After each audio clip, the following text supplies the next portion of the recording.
Angelique Kidjo, a name that needs no introduction. She will be celebrating 40 years in the music business with a historic concert that will be taking place in London at the Royal Albert Hall. And we speak now to the veteran musician and great daughter of the African soil, Mama Angelique Kidjo. Very good afternoon to you, ma'am, and thank you so much for your time. Maybe we can start here and you can maybe introduce us to the West African nation of Benin, where language is concerned, perhaps, because in South Africa we've got some 12 official languages, with sign language joining official languages in the country this year. So maybe we'll take one, isiZulu, meaning Sawubona, we see you. Maybe you can greet us in a language, one of the languages from Benin. Ikudobada. Ipotobada. You're not bad at it. But I want to get it right, so please help us again. How do we pronounce it? Mikudobada. Mikudobada. That's it. Thank you so much. Thank you so much, and congratulations on 40 years in the music business. Thank you so much, and I'm very happy to be with you guys this afternoon. There's a special link that we share with Benin, especially when it comes to you, because you are not shy to repeat how much Miriam Makeba actually inspired you and your journey. Perhaps you can introduce that to our viewers. Well, Miriam Makeba for me is the first African woman that I saw on a record, on a label, on a cover of an album. So when you're growing up and you sing, I start singing at the age of 6. And I was thinking to myself, how will I get out of this country to become an artist around the globe? And here comes Miriam Makeba. I'm like, what?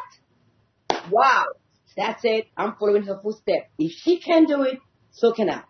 And here you are 40 years later, reflecting on your journey. How would you characterize it?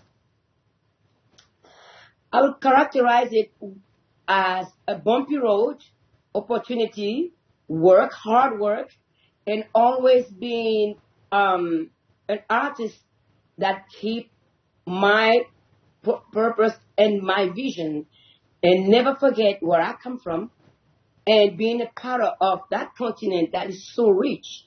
I mean, we Africans don't even realize how our culture have molded the rest of the world's culture.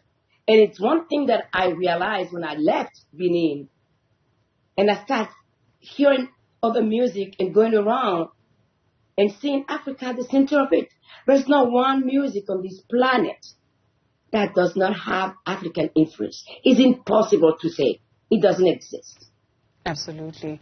There is a song in particular, and if you'd allow for us, maybe for the rest of the interview, we play a little bit of trivia, and you can tell us what certain songs mean, right? Okay. Everybody knows this more so in South Africa. So when you turn up the volume and Mama Angelique Kidjo's voice comes on and it says, Agolo, that song. Tell us what Agolo is about. To my understanding, at least, it's a tale about a young woman who did what? What is a tale about a young woman that never listened to the advice of who loved her, that never cared about anything but her own beauty and the arrogance that she had of being somebody that knows everything. So that's what I compare to the earth. Because we are arrogant, thinking that Mother Earth going to carry us forever and we can do whatever we want till we kill her. And that's what happened to that little girl, because the person that she followed, that she fell in love with, that she met at the market, no one knows who that guy come from. She follows that guy and find out that the guy have lent her, his arms, his leg, his torso, everything from somebody, see just the head. And if we don't want this earth to be swept up from our feet, we need to be mindful of the messages that she's sending us through the rain, tornadoes, earthquake, and beyond. We need to do something because our earth is a living being. Because you've also got a song called Mother Nature. Is that also what inspired you to bring such an offering? And what is it that can make us aware or conscious, right, or raise our awareness about our own patterns and how we are hurting not only each other but the earth? You know, in 1993 when I wrote Agolo, it's because I was pregnant and I was asking myself the question, which earth will my daughter inherit? Today, it's obvious that this earth is completely disturbed. It's a different reality. Mother Nature is calling. I'm saying Mother Nature has a way of warning us. A time bomb set on the lost countdown. And that's exactly where we are. That's why doing the video with Sting was important. He was one of the first artists that started campaigning for the rainforest. We need the rainforest. We need every plant, every tree to be able to breathe. You cannot live on a planet without the trees that absorb so much CO2. And I think that we can also play a huge role in this. The way we consume, how do we recycle? We cannot continue consuming the way we consume because Mother Earth cannot take all of our garbages. Our sea are polluted. The fish we eat our own garbage back. Is there a conscience that we have to have? Be mindful when you want to buy something and you don't know how to recycle what you're buying. Don't buy it. Let's go back to our trivia, and you can tell us, and we can stay in the 90s, about Wewe. What does that song speak of, and what inspired you to pen it? Well, that song is a song of warning for everybody. And I could not, in my own sense and my own values and love to my continent, to the people of this earth, at that time in 1993, to want the best for every children on this world. If I want the best for my daughter, I want the best for every single child on this planet. That is where Agolo comes from, and that is still relevant today. And every time I sing Agolo, it's a message to parents, to young generation. Be careful. This earth can carry us for generations to come, but we ought to fix it now. Wombolombo, what is the song about? Wombolombo is a word that I made up because I was recording many music in 1995. And in a village, here comes a young man dancing. I was just like, huh? Does this guy have a skeleton? He was moving like a wave, like water. I'm like, I've never seen something like that. He can move every part of his body independent. I mean, it's just, I'm like, my jaw just dropped. And I wrote the song. It's saying, have you ever seen somebody dancing like that? Because I was taken by surprise. And also, Wombolombo is also fluidity. How are we fluid in this world? How do we move around and be flexible? Because if the body of that guy can move like that, and his head can turn left and right, and his arm goes somewhere else, and his torso can do any different things, it means that the fluidity is in us. We can move, and we can be very fluid and very transformative in the way we approach life and the way we do everything. When I hear that, I think of you because, ma'am, you can still move it, and show us a few things.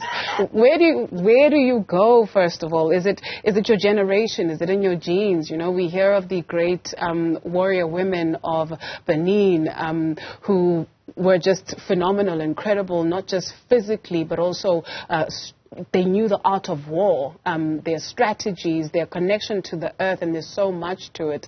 And I mean, you could be one of those women who are living in 2023.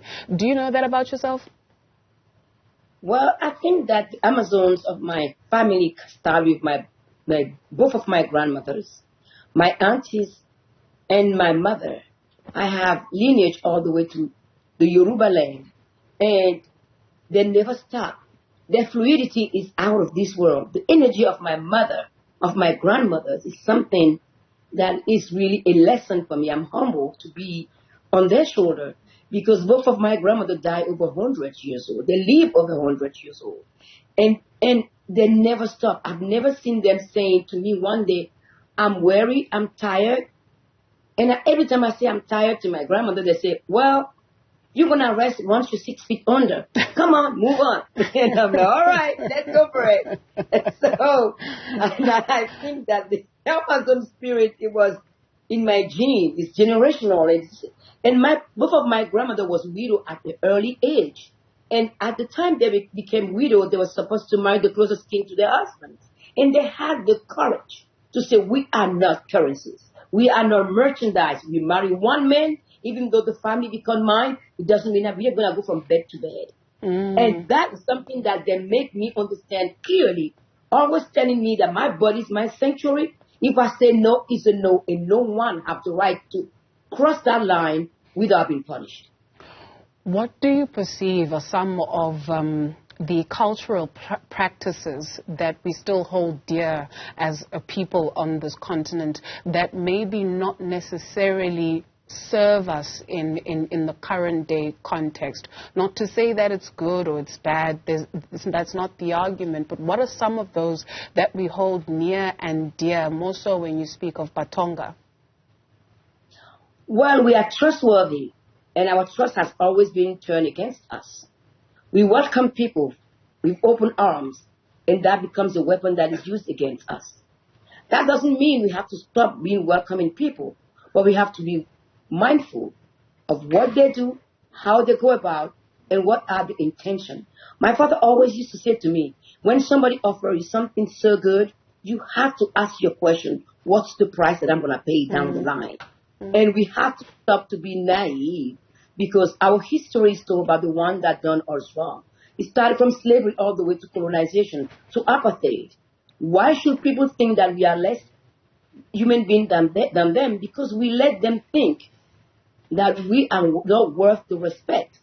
We have to ask for respect all the way, every time and every day, and stay strong in front of abuse. It can be verbal, can be physical. We have to reject that and tell a different story, a compelling story of the struggle of our ancestors. The Zulu people have fought the invaders.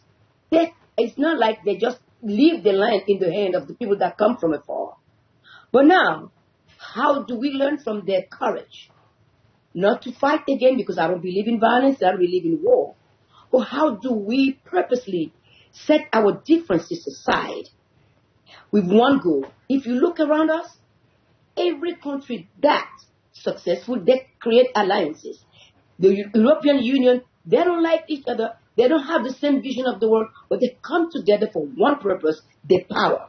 How can we Africans come together for our power, to deliver for our people, to create jobs for boys and girls, to create a society where no one abuses anyone, between ourselves or outside of ourselves, to create a society based on sustainability in food, sustainability in education, sustainability in health, and economical sustainability that profits everybody. We have the means. We have the raw materials. We have to stop signing the contract that profited the people that take our raw material. We can transform our raw material where we are. We can create industry that work for us. And therefore, we need to be really very critical of corruption. Corruption exists everywhere, but doesn't stop Europe to be modern. It doesn't stop American to work. Corruption, we cannot eradicate corruption. But how do we control the corruption that does impact and affect the lives and the livelihood of the African people? Absolutely. Mama Kidjo, you also collaborate with young people. We understand that your concert in London, you're going to be featuring Stone Boy. There's a song that you do with Burna Boy, Different, on the title of that song. And so when we speak of the concert itself, what can people look forward to? I mean, what I want people to come to the Royal Albert Hall to see is the advancement that we've done, that we go through step by step. The first part is going to be with the classical orchestra, majority made by black people. The classical world has been close to African people and the African diaspora people for as long as that form of music existed. And because of a young woman called Chichi, She's half Nigerian, half Igbo, half British. She was an opera-based person in classical music. She has been the only black one for so long. And she will look around and say, how can this be possible? And then she fought for this orchestra to exist. I want the African people to come and see the possibilities that we have. Our talent is out of this world. We need to acknowledge it, celebrate it, and keep ourselves accountable to the greatness that we have and the talent we have to serve our people through music and the storytelling of it. And the second part is Mother Nature with my guests such as Yusundu, Laura Mvula, Stone Boys. I want people to see from generation to one generation how we are moving forward. Despite every obstacle, despite every hurdle, anything we go through, we always preserve. We always prevail. And that's one thing that makes people mad. But we need to be strategic. We need to do it and create alliances with people that believe in us, that we can trust to work together. We cannot fix. For me, music is a weapon of peace and change. I've seen it. The musicians, when they decided in the early 90s that it was unjust for Nelson Mandela to be in jail, they never stopped. Every summer they were there. Free Nelson Mandela around the world. That brought all the leaders of this world to come to a realization that if they don't do that, they will have a problem in their hands. That's what we do. That's what I do with music, building bridges between culture and showing to the world that we are not outsiders of human beings. We are inside and we are the center of it. And therefore, we Africans, wherever we live, we need to be present every time any African artist come anywhere in the world to play. We need to rally around and to show our economical power supporting our artists around the globe for us to be able to create something sustainable. Mama Angelique Kidjo, remember in the beginning we said Sawubona, and so when we close it we say Siyabonga, which means thank you. So how do we say thank you? And which, is it a tribe or which language is it? How do we say thank you? Oh, well, I can say in many different languages. Okay. I will say in Yoruba for now. Eshem. Eshem. Mama Yes. Angelique Kidjo, thank you very much and all the best with the concert.